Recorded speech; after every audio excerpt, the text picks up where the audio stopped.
सद्गुरु माता सुदीक्षा सविंदर हरदेव जी महाराज की जय.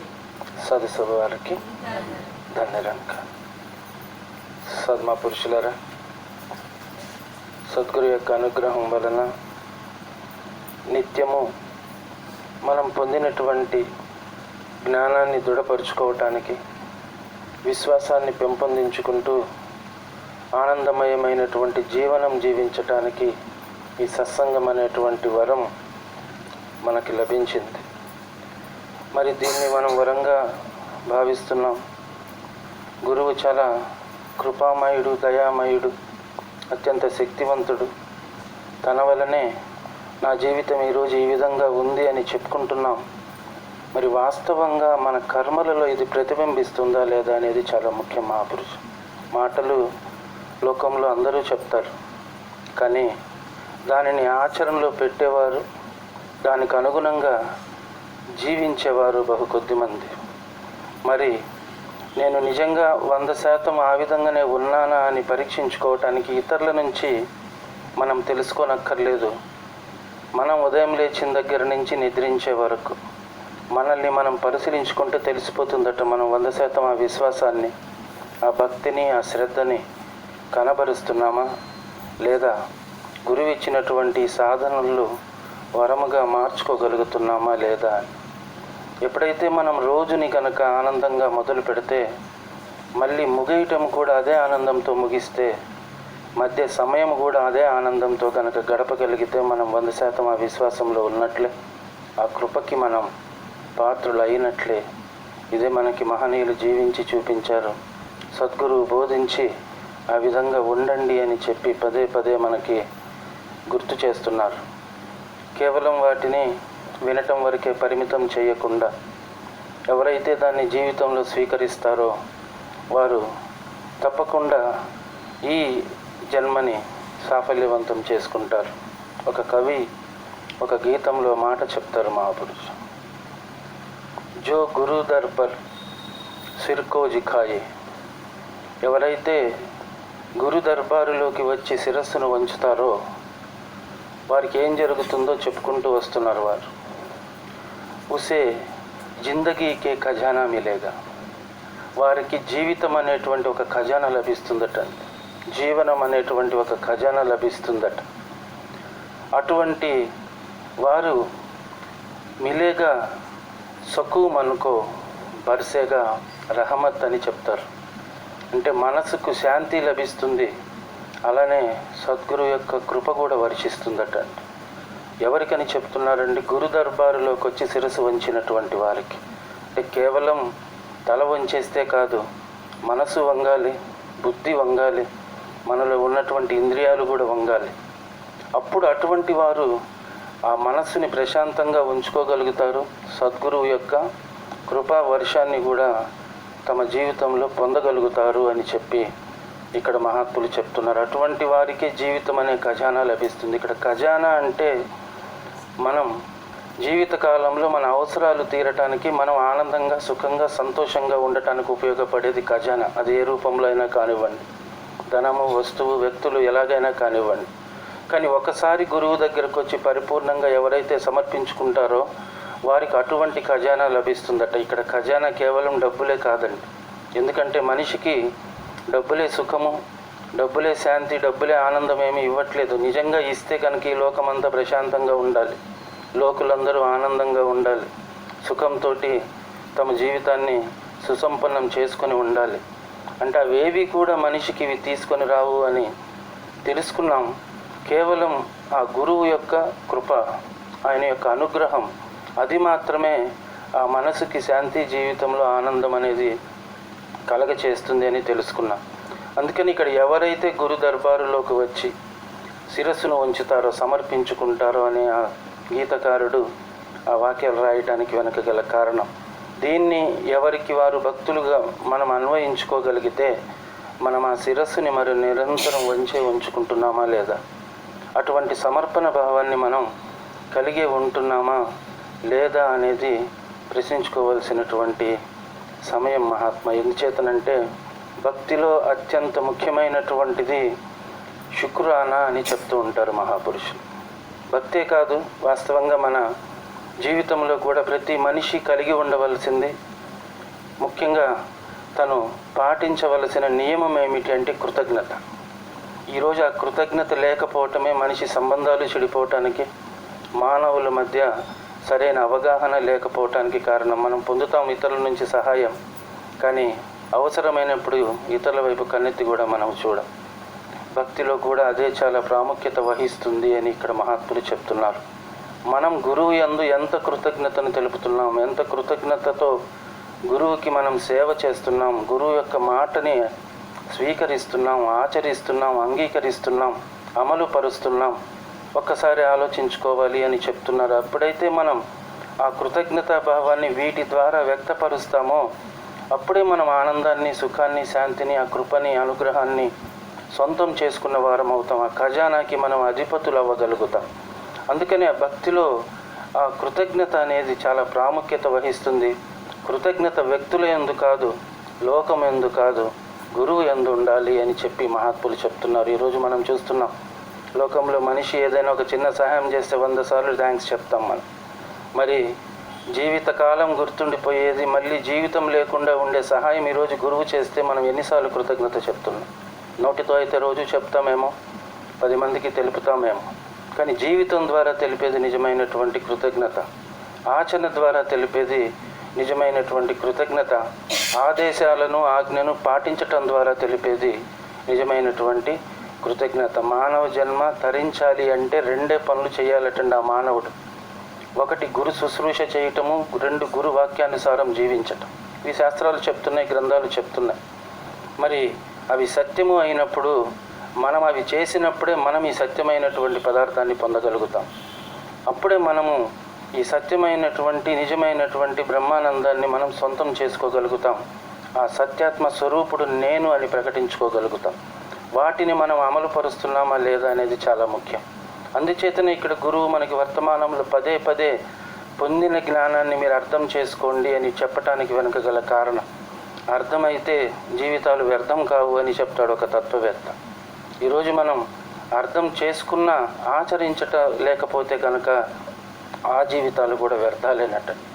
అంచేతనే ఇక్కడ మనం ఏ పని చేసినా చేయకపోయినా గురువుకి సమర్పించుకొని గురు మాటను మనం అనుసరిస్తే చాలు. మనకేమీ నాలెడ్జ్ అక్కర్లేదండి, విషయ సేకరణలు మనకు అక్కర్లేదు.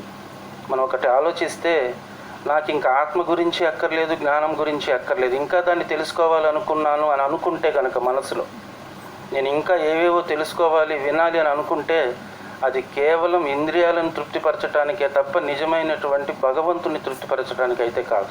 ఎందుచేతనంటే మనం గురుచరణాల దగ్గరికి వచ్చి 5 ప్రమాణాలు చేయగానే ఏది సత్యమో ఏది అసత్యమో, ఎవరు పరమాత్మ ఆయన తత్వత దర్శింపచేశాక ఇంకా ఆత్మ పరమాత్మ ఏంటి, ఇంకా తెలుసుకునేది ఏముంది? ఇంకా తెలుసుకోవాలని ఉంటే మనం సంశయాన్ని కలిగి ఉన్నట్లే, విశ్వాసం అనేటువంటిది పరిపూర్ణంగా లేనట్లేనని ఇక్కడ మహాత్ములు చెప్తున్నారు. ఇక్కడ తెలుసుకునేది కాదు, తెలుసుకున్న దాన్ని అమలుపరచడం ముఖ్యము అని చెప్పి మనకి మాతా సుదీక్షాజీ చెప్పేటువంటి ప్రవచనాలు మనం వింటే మనకు ఆకర్షణీయంగా అనిపించకపోవచ్చేమో, కానీ ఆలోచింపచేసేటటువంటివి, జీవితాలు మార్చేది, మనకి వినసొంపుగా ఉండే మాటలు కాదు మహాపురుష, ఆలోచన కలిగించేటటువంటి మాటలు.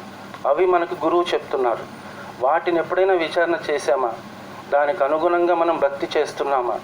ఇలా ఆలోచించి భక్తి చేసినటువంటి వారే గొప్పవారుగా, జ్యోతి స్తంభాలుగా ఈరోజు మిషన్లో మిగిలారు. అటువంటి గొప్ప మహనీయులు ఉన్నటువంటి మిషన్ ఇందాక మహాత్ములు చెప్పుకుంటూ వచ్చారు. గురువు యందు త్రికరణ శుద్ధితోటి మనస వాచ కర్మన ఎవరైతే పరిపూర్ణమైన విశ్వాసం కలిగితే వారు తప్పక ఆనందం పొందుతారు. మనం పొందలేకపోతున్నామంటే ఎక్కడో ఏదో లోపం ఉంది, ఇది గ్రహించండి అని చెప్పి మనకి ఇక్కడ మహాత్ములు సందేశం ఇస్తున్నారు. అందుకే ఇంకా ఏదో తెలుసుకోవాలి, వాళ్ళు చెప్పారు, వీళ్ళు చెప్పారు, పరమాత్మే చెప్పారు సాక్షాత్తు మనకి, నువ్వు ఆత్మస్వరూపుడివి అని.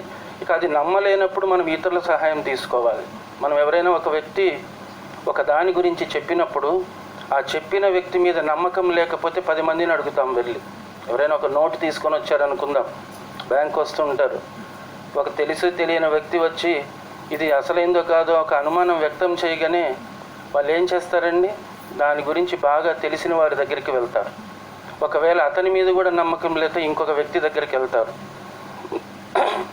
కానీ నాకు అసలు విశ్వసించి తత్వత బోధించి దర్శింపచేసి చెప్పాక ఇంకెంతమంది దగ్గరికి వెళ్ళాలి మనం? అంటే నేను ముందు చెప్పిన వ్యక్తి మీద విశ్వాసం లేకపోతే 10 మంది దగ్గరికి మనం వెళ్తాం. మహాపురుష భక్తిలో అనన్య భక్తి అనేది చాలా ముఖ్యము అని చెప్పి శాస్త్రాలు చెప్తున్నాయి. శ్రీరామచంద్రుల వారు మనం శబరికి నవవిధ భక్తులు గురించి తెలిపినప్పుడు అంతిమమైనటువంటిది 9వ భక్తి అనన్య భక్తి అని చెప్పుకుంటూ వస్తారు. ఇక్కడ అనన్య భక్తి ఏది అంటే ఎవరి చరణాలను ఆశ్రయించామో వారు ఆదేశానుసారం జీవించటమే అనన్యమైన భక్తి. రకరకాలుగా మనసును కలిగి ఉండి రకరకాల ప్రదేశాల్లో తిరిగేది కాదండి. అందుకే మహాత్ములు చాలా తేలికగా అర్థమయ్యే రీతిలో ఒక ఉదాహరణ చెప్తారు. తేనెటీగలాగా ఉండాలి కానీ ఈగలాగా ఉండకూడదు. తేనెటీగ కేవలం మకరందాన్నే స్వీకరిస్తుంది, ఏది ఉన్నా కూడా దాని జోలికి వెళ్ళదటండి. ఈగ మకరందాన్ని స్వీకరిస్తుంది, పెంటకుప్పల మీద కూడా వాలుతుంది. భక్తి ఎప్పుడు కూడా తేనెటీగ భక్తిలాగా ఉండాలి అని చెప్పి మహాపురుషులు మహనీయులు చెప్తున్నారు. అది నిజమైనటువంటి అనన్యమైన భక్తి. ఆ భక్తి తప్పక మనకి సుఖాన్ని శాంతిని ఇస్తుంది. ఆ కవి చెప్పినట్టుగా మనం అటువంటి పరిపూర్ణమైనటువంటి విశ్వాసాన్ని ప్రకటించి సద్గురువు దగ్గర కనుక శిరస్సు వంచితే, సమర్పించుకుంటే మనసుకి ప్రశాంతత ఉంటుంది. మన జీవితంలో మనం గురువు యొక్క అనుగ్రహాన్ని కూడా నిరంతరం పొందుతూనే ఉండవచ్చు. ఈ జీవితం అనే ఖజానాని కావలసినప్పుడల్లా ఉపయోగించుకుంటూ ఆనందంగా జీవన ప్రయాణం కొనసాగించవచ్చు. ఆ విశ్వాసం అనేది భక్తిలో చాలా ముఖ్యం. ఆ కృతజ్ఞత అనేది భక్తిలో చాలా ముఖ్యము అని చెప్పి ఇక్కడ మహాత్ములు చెప్తున్నారు. బాబా హర్దేవ్ సింగ్ జీ మహారాజు వారు అంటారు, వర్తమానంలో భక్తి చేసేటటువంటి భక్తుడు ఎక్కువగా కృతజ్ఞతను ప్రకటించకపోగా ఫిర్యాదులు ఎక్కువ చేస్తాడటండి గురువు దగ్గర, భగవంతుడి దగ్గర.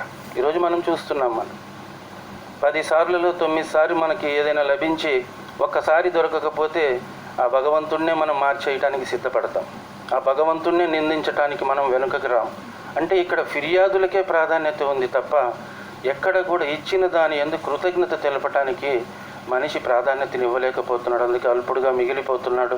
అందుకే పరిపూర్ణమైనటువంటి ఆనందాన్ని పొందలేకపోతున్నాడు. కానీ గురు శిష్యులైనటువంటి వారు ఏది లభించినా ఇది ఆ పరమాత్మ ఇచ్చాడు అని కృతజ్ఞతే చెప్తారటండి. అది సుఖాన్ని ఇచ్చినా దుఃఖాన్ని ఇచ్చినా, ఎందుకంటే అది కూడా నాకు అంతిమంగా ఉపయోగపడేదే అనేటువంటి ఒక భావనని కలిగి ఉండటం వలన అని మహాత్ములు చెప్తున్నారు. మనం మాత సవేందర్ మహారాజు గారి మాటలు కనుక ఒక్కసారి గుర్తు తెచ్చుకుంటే, అంటే ఎటువంటి నిరాకారుడి యందు గురు లీలల యందు కృతజ్ఞత కలిగి ఉండాలో వారు వ్యక్తిగతంగా చెప్పిన మాట మనందరికీ ప్రేరణ.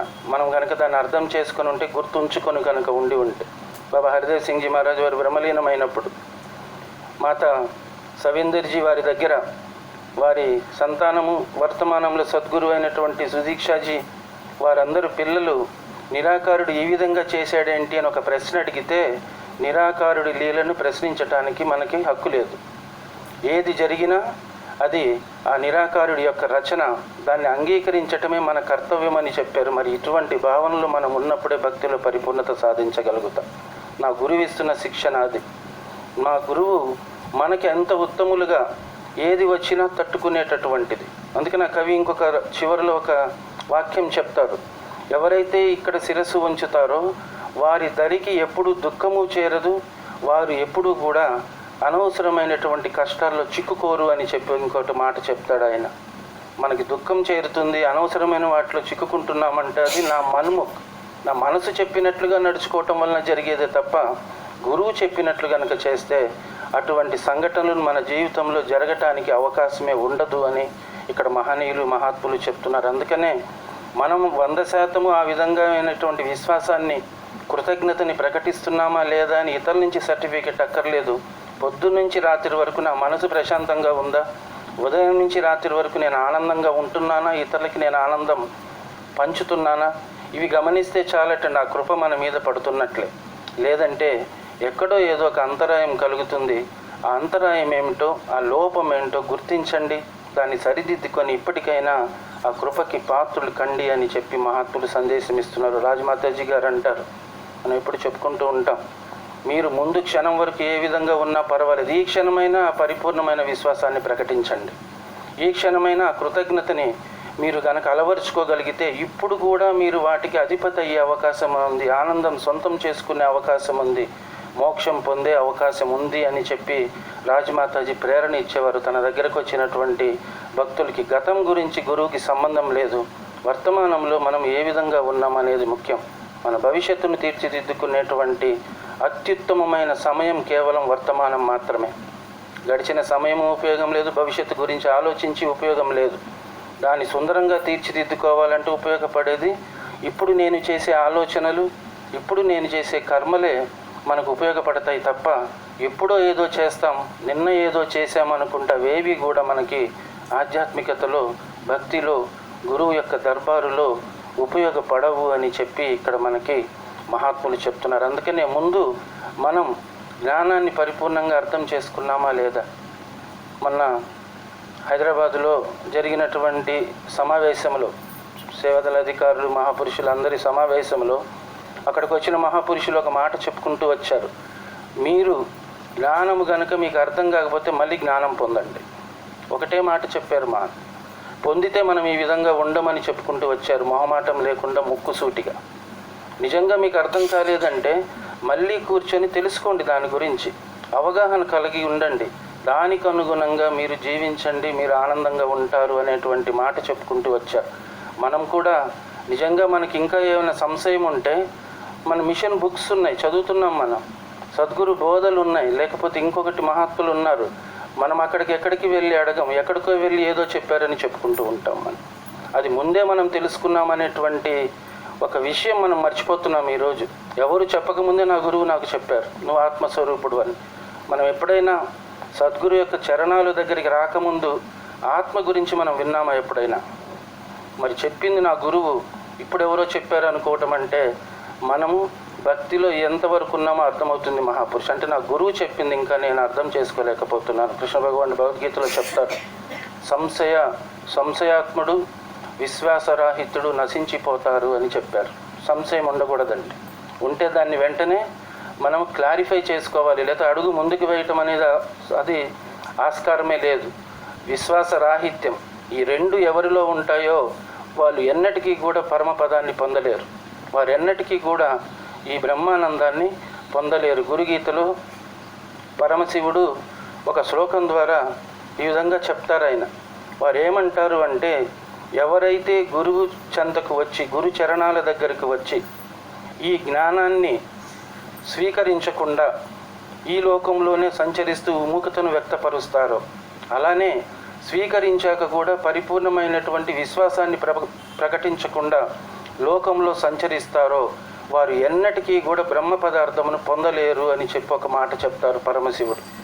స్వీకరించకపోయినా, విముఖత చూపించినా, స్వీకరించి దాని యందు ఆసక్తి కనబరచకపోయినా వారెవరూ కూడా ఈ పరబ్రహ్మాన్ని పొందలేరు.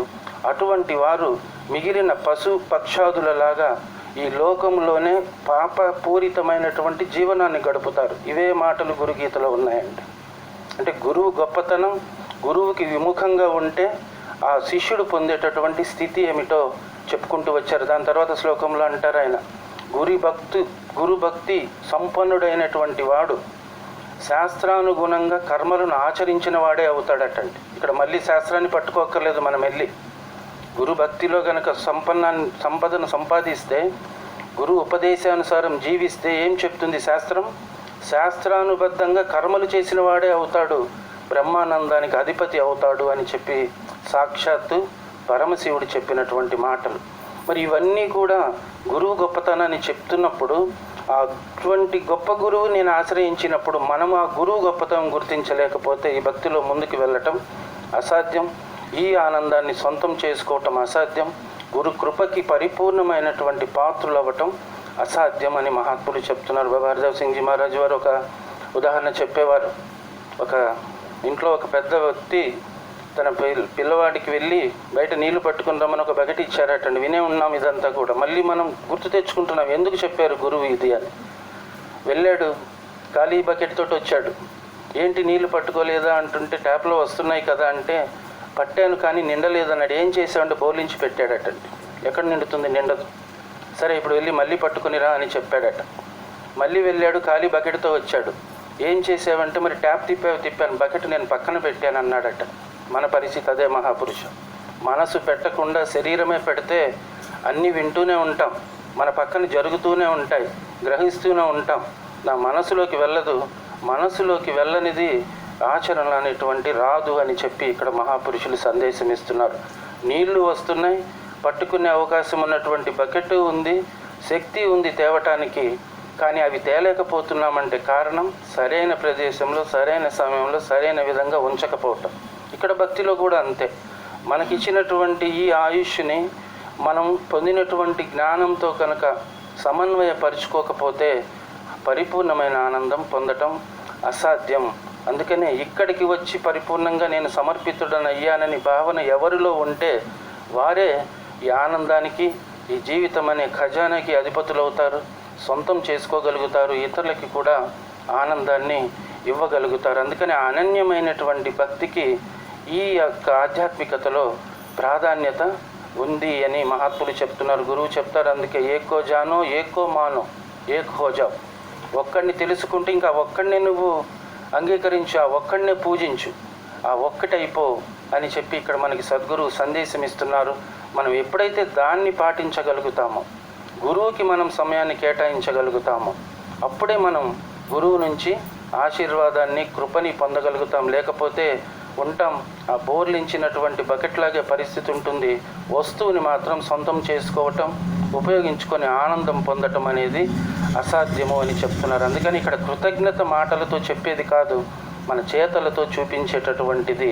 మాతా సవీందర్ హరదేవ్జీ మహారాజు వారు అనేవారు, హరదేవ్ సింగ్జీ మహారాజు వారి మీద మీకు కనుక ప్రేమ ఉంటే దానిని మీ కర్మల ద్వారా లోకానికి పరిచయం చేయండి, మీ ఆచరణ ద్వారా లోకానికి పరిచయం చేయండి అన్నారు తప్ప మైకులు పెట్టి చెప్పి పరిచయం చేయమని ఎక్కడ చెప్పలేదండి. 10 మందికి నోటితో చెప్పేదానికంటే మనం ఒక పని చేసి చూపిస్తే ప్రభావితం ఎక్కువ ఉంటుందండి. మనమే చూస్తూ ఉంటాం మాటలు చెప్పే వాళ్ళ గురించి, అదే చేసిన వాళ్ళ గురించి, వాళ్ళు చూడు ఎంత గొప్పగా ఉన్నారని ఎవరిని అంటాం. ఎవరు ఆచరణలో ఉంటే వారి గురించే మాట్లాడతాం, చెప్పిన వాళ్ళ గురించి మనం మాట్లాడమని. మనకి అటువంటి శిక్షణ ఈరోజు గురువిస్తున్నారు. ఆ శిక్షణని మనం పాటిస్తే మిగిలిన విషయాలు మనకి ఏ విజ్ఞప్తికి రావు, మిగిలినవి తెలుసుకోవాలనే ఆసక్తి ఉండదు. ఎందుకంటే ఏది తెలుసుకుంటే ఇంకొకటి తెలుసుకోవాల్సిన అవసరం లేదు. మనం ఎప్పుడు విషయాలు పరిజ్ఞానం కావాలి అంటే ఇతరులకి చెప్పాలనుకున్నప్పుడు. నేను నా గురువు దగ్గరకు వచ్చింది ఇతరులకి చెప్పటానికి కాదు, నాకు నేను చెప్పుకోవటానికి. ఇక్కడ ఏ మాట చెప్పినా అది ఎవరికి వారు చెప్పుకోవటమే, ఎవరిని వారు ఉద్ధరించుకోవటం కోసమే. ఎందుకంటే భగవంతుడి మాటలు కూడా గుర్తు చేసుకుంటే నీ ఆత్మను నువ్వే ఉద్ధరించుకోవాలి, ఎవడు ఉద్ధరించడండి. గురువు మార్గమే చూపిస్తాడు, గురువు ఉపదేశమే చేస్తాడు, గురువు ఆదేశమే ఇస్తారు. కానీ దాన్ని అమలు పరచవలసింది గ్రౌండ్ లెవెల్లో మాత్రం, వాస్తవమైన ప్రపంచంలో మాత్రం ఆ సాధకుడే, ఆ శిష్యుడే ఎంతెంత మార్గంలో ఉంటాడో అంతంత ఆనందాన్ని పొందుతాడు. మరి ఆ కృతజ్ఞత మనం తెలియజేసే విధానం మాటలు కాదు, సమయాన్ని గురువుకి ఇవ్వటం ద్వారా. తనువు, మనసు, ధనాన్ని మనం పరిపూర్ణంగా సమర్పించామన్నప్పుడు వీటిని ఎంతవరకు గురుసేవలో వినియోగించగలుగుతున్నాం. లోకంలో పనులకి సమయం ఉంటుంది మనకి, లోకంలో మాటలు వినటానికి సమయం ఉంటుంది. కానీ సద్గురు దర్బారులోకి రావటానికి ఏదో ఒక మనకి అనుమానమో, శంక, లేకపోతే ఇంకా ఏదో ఒకటి ఉంది. ఇంకా అవి ఉన్నాయి అంటే ఇక్కడ గురువు దగ్గర మాత్రం మనం 100% ఏమీ పొందటం అనేది అసాధ్యం. మాతులు బోలియే సద్గురు అని జైకారం చేసేటప్పుడు ప్రతిసారి చెప్తున్నారు, గట్టిగా చెప్పండి అని. అక్కడ ఆ చెప్పటానికి మాట ఒకటి వాడారు మహాత్ములు, పిసినారితనం, మొహమాటం వద్దని. చెప్పటం వరకే కాదు మహాపురుష, అమలు పరచడంలో కూడా పిసినారితనము వద్దు, మొహమాటము వద్దు. కొద్దిగా అమలు పరుద్దాం, కొద్దిగా దాచుకుందాం, రేపు ఉంటామో లేదో మనకు తెలియదండి. ఏదైతే గురువు చెప్పారో పూర్తిగా అమలు పరుద్దాం, ఏదైతే గురువు చెప్పారో ధైర్యంగా మొహమాటం లేకుండా ప్రకటిద్దాం. ఈ రెండు చేయనంత కాలం గురువు నుంచి మనం పొందేది శూన్యమేనని ఇక్కడ మహాత్ములు, మహనీయులు చెప్తున్నారు. అందుకే గురుభక్త సంపన్నుడు శాస్త్రానుగుణంగానే తను చేసే కర్మలన్నీ కూడా ఉంటాయి, అవి తనకు పరమపదాన్ని, బ్రహ్మానందాన్ని తెచ్చిపెడతాయి అని చెప్పి మనకి శాస్త్రాలు చెప్పడానికి వెనుక గల కారణం. అటు మనం ఒకటి గ్రహిద్దాం, మనం ఏదైతే ఈ లోకం ఇంకా తెలుసుకోలేదో, ఏదైతే లోకానికి విచిత్రంగా ఉందో అది మనం ఎప్పుడో తెలుసుకున్నాం. తెలుసుకోలేదు అంటే మనకు అవగాహన కాలేదు, లేదా మనకు అవగాహన కాలేదు అంటే అవతారవాణి మాటే దానికి ప్రమాణికం. గురువు యొక్క 5 ప్రమాణాలు ఎవరు ఒప్పుకోరో వారికి గురు శబ్దబోధ కూడా అర్థం కాదు. ఒకటే మాటలో చెప్పేశారు బాబా అవతార్ సింగ్జీ మహారాజ్ వారు. నాకు అర్థం కావట్లేదు అంటే నేను 5 ప్రమాణాల్ని నోటి మాటతోటి చెప్పాను తప్ప వాస్తవంగా అంగీకరించలేదు. తనువు మనసు ధనం, భగవంతుడిచ్చిన వరాలు ఆయనగా భావించి ఉపయోగించుకుంటాను, అభిమాన అహంకారం ఉండదు అని చెప్పి కుల మత జాతి వర్ణ భేదాలను ఎక్కడ కూడా చూస్తూ అభిమానాన్ని చూపించను అని, ఆహార పానీయ మన వస్త్రధారణల ద్వారా అభిమానం నింద అనేటువంటిది చేయకూడదు అనేటువంటిది గృహస్థ ధర్మాన్ని పాటిస్తాను, సాధు సన్యాసి ఫకీరు వేషధారి సమాజానికి భారం కానని గురువు ఆజ్ఞ లేకుండా నేనేది గురువు చెప్పినటువంటిది చెప్పను. ఇక్కడ 5వది అతి ముఖ్యమైనది, గురువు ఆజ్ఞ లేకుండా జ్ఞానం ఒకటే గుర్తు చూపించొద్దు అని కాదు, మీ కర్మలు కూడా గురువు ఆజ్ఞ లేనివి చెయ్యొద్దు అని. ఎప్పుడైతే దీన్ని మనం అర్థం చేసుకుంటామో అప్పుడే నాకు ఈ బోధ అర్థమవుతుంది, అప్పుడు నాకు తెలుస్తుంది ఇవన్నీ నేను తెలుసుకున్నవే కదా అని. మనం వాటిని ఎప్పుడైతే నిర్లక్ష్యం చేశామో ఎంత గొప్ప మాటలు విన్నా చెవిటివాడి ముందు శంఖం ఊదినట్లే అవుతుంది తప్ప దాని నుంచి మనకు ఎలాంటి ప్రయోజనం ఉండదు. మనుముఖులు మనసు చెప్పిన మార్గంలో నడిచేవారు ఈర్ష్యా ద్వేషాలతో ఈ లోకంలో సంచరిస్తారు, గురుముఖులు ప్రేమ గౌరవం సత్కారంతో ఈ లోకంలో జీవిస్తారు అని చెప్పి ఇక్కడ గురువు చెప్తున్నారు. మనం చూస్తున్నాం, మనం ఎక్కడికి వెళ్ళినా ఏ ప్రదేశమైనా అపరిచిత వ్యక్తులైనా అపరిచిత ప్రదేశము సంబంధం లేకుండా వెళ్తే మనకు లభించే ప్రేమ గౌరవం సత్కారం ఎవరి ద్వారా వచ్చింది? మహాత్ములు ఇందాక చెప్పుకుంటూ వచ్చారు, మన వెనక గురువు ఫోటో ఉంది మహాపురుష. లేదా మనల్ని ఎవరు పట్టించుకుంటారు? ఇంట్లో వాళ్ళే పట్టించుకోరు. ఇంట్లో ఎవరికైనా గౌరవం ఇస్తున్నారా? మనకి పేరు పెట్టి కూడా పిలవరు మనల్ని. ఎదురుగా ఉంటే కాళ్ళు కుర్చీల మీద వేసి కూర్చొని ఉంటారు. కానీ అదే మహాత్ముల ఇంటికి వెళ్ళండి, మనకి ఎలాంటి సత్కారం లభిస్తుంది? ఎవరి వల్ల లభిస్తుంది ఇది? మరి గురువుకి మనం ఏం చేస్తున్నాం? రాజమాతాజీ గారు అంటారు, ఒక ప్రచారకులు ఉండేవారటండి. వారు ఉన్నటువంటి ప్రదేశంలో మహాపురుషులు ఉండేవారట. ఉదయం లేవగానే తన ఇంటి నుండి అందరూ మహాత్ములకి దన్నిరింకారి చెప్తే వాళ్ళు పొద్దున్నే ఎన్ని పనులు ఉన్న వారిని గౌరవంతో టీ తాగండనో లేకపోతే ఇంకొకటో అవన్నీ అందరి చేసి 1 గంట సేపు అందరూ మహాత్ముల ఇంటికి వెళ్ళొచ్చేవారట. కానీ ఇంటికి రాగానే మాత్రం ఇంట్లో వాళ్ళు లెక్క కూడా చేసేవారు కాదటండి. అంటే వారి ఈ ఉదాహరణ ఎందుకు ఉటంకించారంటే గురువు నీకేమి ఇస్తున్నారో గ్రహించు అని చెప్పటం కోసం. సద్గురువు మనకి సమాజంలో ఎంత ఉన్నతమైనటువంటి స్థానం ఇచ్చారో, ఎంత గొప్ప స్థితిని మనకి కలగజేశారో, జీవితంలో పొందలేనివి నువ్వు పొందటానికి అర్హతను సంపాదించి పెట్టారో గుర్తుంచుకోండి. డబ్బులు పెడితే ఇవేవి రావు మహాపురుషు. ఎందుకంటే ఈరోజు పిల్లలకి ఆస్తులు ఇస్తున్నాం, ఇవేవి మనం వాళ్ళ నుంచి పొందట్లేదు. బంధువులకి డబ్బులు సమకూరుస్తున్నాం, ఇవేవి వాళ్ళు నాకు ఇవ్వట్లేదు. కానీ ఏమి ఇవ్వకపోయినా నా గురు శిష్యులు, నా గురువు ప్రేమించే వ్యక్తులు నాకు ఇంత సత్కారం చేస్తున్నారంటే ఇది మన గొప్పతనం కాదు, గురువు శిష్యుడు అనేటువంటి ఒక్క చిన్న భావన మాత్రమే మనకి గౌరవము సత్కారం అందుకోవటానికి అర్హతనుంది. లేకపోతే మనము ఎవరికి కాని వారమే, ఏమీ లేని వారమే. ఇది గురు శిష్యుడు బాగా గుర్తెరుగుతాడు. కాబట్టి ఆ గురువు యందు పరిపూర్ణమైనటువంటి విశ్వాసాన్ని పరిపూర్ణంగా సమర్పించుకుంటారు అని మహాత్ములు చెప్తున్నారు. మనం ఎన్నో చోట్లకి సమాజాలకు వెళ్తున్నాం, మనం దూర ప్రాంతాలకు వెళ్తున్నాం. అక్కడ ఎన్ని సౌకర్యాలు, ఏ బండి దగ్గరికి వెళ్తే అక్కడికి వెహికల్స్ వస్తాయి. మళ్ళీ రాత్రిపూట బయలుదేరుతున్నామంటే ప్యాకెట్స్, ఫుడ్ ప్యాకెట్ చేసి ఇస్తారు. ఇంట్లో వాళ్ళు వెళ్తే చాలు, మనం వీళ్ళు వదిలించుకుంటే చాలు అనుకుంటారు. కానీ వీళ్ళు వస్తే కావాలి అనుకుంటున్నారు. ఇది ఎవరి వలన ఇవన్నీ కలుగుతున్నాయి మనకి? ఎవరి వలన ఈ భావం మహాపురుషుల్లో కలుగుతుందంటే గురువు వలన. మరి ఆ గురువుకి మనం ఏం చేస్తున్నాం ఒక్కసారి ఆలోచించాలి.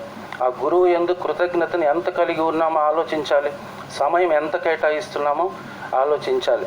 మిగిలిన పనులు ఏవి చేయొద్దని ఎవరు చెప్పట్లేదు, కానీ గురువుకి మీరు చేసే పని ఏంటి అనేది ఒక్కసారి చెప్పండి. ఇక్కడికి వచ్చేసరికి సమయం ఉండదు మనకి, ప్రపంచంలో సమయం ఉంటుంది. బాబాజీ చెప్పినట్టుగా సాంగత్యం రాకపోవడానికి 100 సరైన కారణాలు మనం చెప్తాం. ఎందుకు రాలేదు అంటే అన్నీ సరైనవే, మనమేం మాట్లాడలేం, వదిలేస్తాం. కానీ నష్టపోయేది కారణాలు చెప్పిన వారే. ఇది గుర్తుంచుకుంటే మనం అటువంటి కారణాలు చెప్పాం, కార్యంలోకే దిగుతాం, సాధిస్తాం, ఆనందాన్ని పొందుతాం. ఇలా జీవించిన వాళ్ళనే ఈరోజు జ్యోతి స్తంభాలు అంటున్నాం, గురు శిష్యులని చెప్పుకుంటున్నాం. వారి జీవిత చరిత్రలు వారు భౌతికంగా లేకపోయినా ఈరోజు మనం పదే పదే చెప్పుకోవటానికి వెనుక గల కారణం నిజంగా చిత్తశుద్ధితో ఆ స్థితిలో మనం ఉండాలంటే వారు ఆచరించిన కర్మలు మనం చేయగలిగితేనే అది సాధ్యం తప్ప మనసుకు నచ్చినట్లు అవకాశం ఉన్నప్పుడు అవసరం ఉన్నప్పుడు చేస్తే పొందేది కూడా అంతేనని చెప్పి ఇక్కడ మహాత్ములు మహనీయులు చెప్తున్నారు. అందుకనే బాబా హర్దేవ్ సింగ్ జీ మహారాజ్ వారు చివరి సమయంలో ఓ మాట చెప్పి వెళ్ళారు, నాకు ఈరోజు అవతార్ సింగ్ జీ మహారాజ్ వారు ఉన్న సమయంలో భక్తులు కావాలని. అప్పుడున్న భక్తులు ఈ రకంగానే ఉండేవారు, ఇప్పుడున్నవారు అవసరానికి వాడుకుంటున్నారు. షహన్షాజీ సమయంలో ఉన్నటువంటి భక్తులు కావాలి అనే మాట గురువు చెప్పారు అంటే దాని అర్థం అప్పుడు గురువు తప్ప ఇంకొక మాటే లేదు ఏ శిష్యుడి నోటి వెంట. గురువు చెప్పిన పని తప్ప, గురువు చెప్పిన మాట తప్ప ఇంకొక దాని వైపు ఆసక్తి కనపరిచేవారు కాదు. ఇప్పుడు మనకి విషయాలు ఎక్కువైపోయినాయి, తెలుసుకునే మాధ్యమాలు ఎక్కువైపోయాయి, సమయం ఖాళీ అయిపోయింది. ఎందుకంటే ఇంట్లో పనులన్నీ బయట వాళ్ళు చేస్తున్నారు కాబట్టి అనవసరమైన వాటి మీద దృష్టి పెట్టి అవసరమైన దాన్ని వదిలేస్తున్నాం. దానికి తగ్గట్టుగానే పొందుతున్నాం, ఇంకా దుఃఖాన్ని అనుభవిస్తున్నాం. అందుకనే వీటన్నిటిని గ్రహించండి. గురు గొప్పతనాన్ని, గురువు ఇచ్చిన వస్తువు గొప్పతనాన్ని, దాన్ని అనుసరిస్తే మీరు పొందబోయే గొప్పతనాన్ని. అందుకని ఇక్కడ ఏం చెప్తున్నారంటే visualise and actualise. Baba Hardev Singh ji Maharaj వారు చెప్పేవారు, ఊహించండి, దీన్ని అనుసరిస్తే మీరేం పొందుతారో దాన్ని ఈరోజే నిజం చేసుకోండి, సాకారం చేసుకోండి అని చెప్పి వర్తమానంలో గురువు కూడా మనకి సందేశం ఇస్తున్నారు. రెండు మహాపురుషులారా, భక్తి చేద్దాం, కానీ ఆ భక్తి గురువు మెచ్చేది, గురు మర్యాదకు అనుగుణంగా ఉండేదే తప్ప మనసుకు నచ్చిందో ఇతరులకు మెచ్చేదో చేస్తే మనము మరుగుజ్జులుగానే మిగిలిపోతాం తప్ప భగవంతుడు అంత ఎత్తుకు ఎదగటం అనేది అసాధ్యం.